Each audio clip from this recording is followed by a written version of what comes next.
Hai, Assalamualaikum. Hari ini kita akan belajar nombor nisbah, iaitu operasi aritmetik integer. Okey, macam mana kita nak menjalankan operasi tambah tolak nombor positif dan nombor negatif menggunakan garis nombor. Okey, seperti yang kita dah pernah belajar sebelum ni, kalau kita nak buat garis nombor, kita mesti buat line dululah. Okey, kita buat line. Okey. Lepas buat line, kita kena lukiskan anak panah. Okey. Pastikan guna pembaris layar. Okey, lepas kita buat line, kita lukis anak panah. Kemudian kita tengok apa soalan dia. Kita cuba tengok contoh 5A, iaitu 8 tambah positif 3. Okey, sebelum tu kita kena tahu kalau dia macam kita main dam ular lah. Kalau kita main dam ular ke, okey. So contoh ada seekor katak ke kita punya permainan. Okey, kemudian kalau positif ni hanya untuk nombor positif. Positif tu maksudnya dalam kurungan. Nombor yang dalam kurungan ni positif 3. Okey. Dalam kurungan tu positif. Okey, kalau positif, kalau perlu ditambahkan, kita akan gerak lompat ke kanan macam biasa. Tapi kalau negatif, kita perlu, kalau tolak, kalau nombor positif tu dalam kurungan tu positif tapi kita kena tolak. Kita tolak, so kita akan lompat ke kiri. Okey, tu untuk nombor positif. Kalau tambah kita ke kanan, kalau tolak kita ke kiri. Tapi kalau nombor tu adalah nombor negatif, okey. Nombor tu adalah nombor negatif. Kalau tambah, dia jadi terbalik. Bila negatif tu maksudnya dalam kurungan. Ni negatif 2, negatif 4. Kalau nombor dalam kurungan tu negatif, dia automatik jadi terbalik. Tambah yang sepatutnya kanan, bila kurungan tu negatif, dia jadi lompat ke kiri. Kalau tolak, sepatutnya kiri kan. Tapi kalau dalam kurungan tu ada negatif, jadi dia terbalik. Dia ke kanan. Okey. So sekarang kita tengok 8 tambah positif 3. Jadi kalau ada nombor 8, so dekat garis nombor tu tulis 8. Kemudian tulis nombor-nombor di kanan dengan kiri 8. Okey. So contohnya 8, kanan dia mestilah 9. Lepas 9, 10. Kemudian 11. Kemudian 12. Okey. Sebelum 8 pula 7. Ni macam biasa, macam susun nombor. Macam nombor yang dekat pembaris 6, 5, 4. Okey. Kemudian kita tengok 8. Okey, so katak tu dekat 8. Tapi sekarang ni kita kena tambah positif 3. So tambah mestilah lompat ke kanan. Lompat ke kanan 3 kali. Sekali, 2 kali, 3 kali. Dapatlah nombor 11. Okey. Itu 8 tambah positif 3 sama dengan 11. Okey, jom kita tengok soalan B pula. B 5 tambah negatif 2. Okey, contoh B 5 tambah negatif 2. Macam biasa, kita buat garis. Okey. Buat garis, kemudian kita lukis anak panah dia. Okey. Kemudian soalan dia 5 tambah negatif 2. Okey, 5 tambah negatif 2. Okay, so sebabkan depan dia adalah 5, jadi kita buat 5 kat tengah-tengah ni.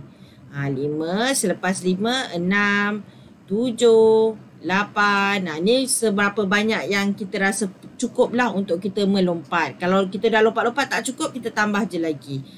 Okay, kemudian sebelum 5, 4, 3, 2. Okay, so sekarang ni 5 tambah. Kalau tambah, mesti gerak ke kanan.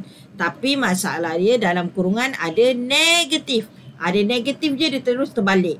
Daripada tambah ke kanan, dia terus ke kiri. So lompat kiri 2 kali sebab negatif 2. So katak tu dekat 5. Lompat kiri sekali, 2 kali. Dapatlah nombor 3. Okay. Seterusnya kita tengok soalan seterusnya. Okey, C2 tolak positif 4. Okey, kita tengok 2 tolak positif 4. Okey, 2 tolak positif 4. Okey, macam biasa buat garis. Lepas buat garis, buat anak panah. Okey. Dah buat garis, dah buat anak panah. So sebab depan dia 2, jadi kita dekat garis nombor pun buat 2 lah. Okey, kemudian buat lepas 2, 3, 4, 5, 6. Kemudian sebelum 2, 1, sebelum 1, kosong. Kemudian negatif 1, negatif 2. Okey, ni sebab saya buat dekat komputer. Kalau boleh, kalau kamu buat kat buku latihan, pastikan jarak dia samalah. Sama jauh. Okey, itu yang lebih bagus. Okey, kemudian 2 tolak positif 4. Okey, so tolak positif 4. So kalau positif tak ada masalah lah. Kalau positif tolak je, automatik lompat ke kiri. Okey, so daripada katak ni dekat nombor 2. Sebab ni 2 kan. Katak daripada nombor 2 ke kiri 4 kali. Sekali, 2 kali, 3 kali, 4 kali. Kalau kamu lompat tak cukup, tambah je nombor kat belakang ni. So dapatlah jawapan dia adalah negatif 2. Okey, kita tengok contoh yang terakhir. Apa dia suruh buat? Negatif 1 tolak negatif 4. Okey. Negatif 1 tolak negatif 4. Okey. Macam biasa, kita buat garis. Lepas tu kita buat anak panah. Kemudian negatif 1 kan. Depan dia negatif 1. So, mesti buat negatif 1. Okey, lepas negatif 1, kosong. Kemudian 1. Tu yang penting kita kena ingat garis nombor. 2, 3. Sebelum negatif 1 ni, negatif 2. Negatif 3. Negatif 4. Okey. So, sekarang ni negatif 1 tolak. Tolak patutnya gerak ke kiri kan. Tolak lompat ke kiri. Tapi sebab dalam dia negatif. Bila dalam dia negatif je, dia terus terbalik. Daripada gerak ke kiri, dia jadi gerak ke kanan. So, negatif 1 tolak gerak ke kiri. Tapi sebab negatif, jadi kita kena lompat ke kanan. 4 kali. 1, 2, 3, 4.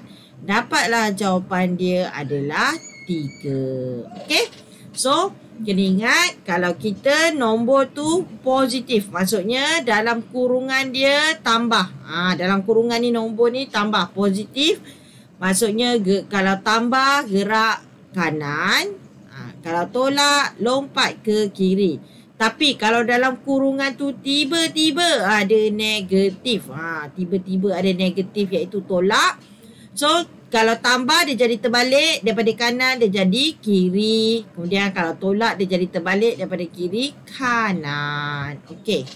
Itu positif dan negatif. Okey. So, dah lepas tengok video ni. Buat latihan. Buat latihan ni. Latih diri 1.2a nombor 1A, C dan F. Kemudian snap hantar kat saya. Okey, Assalamualaikum.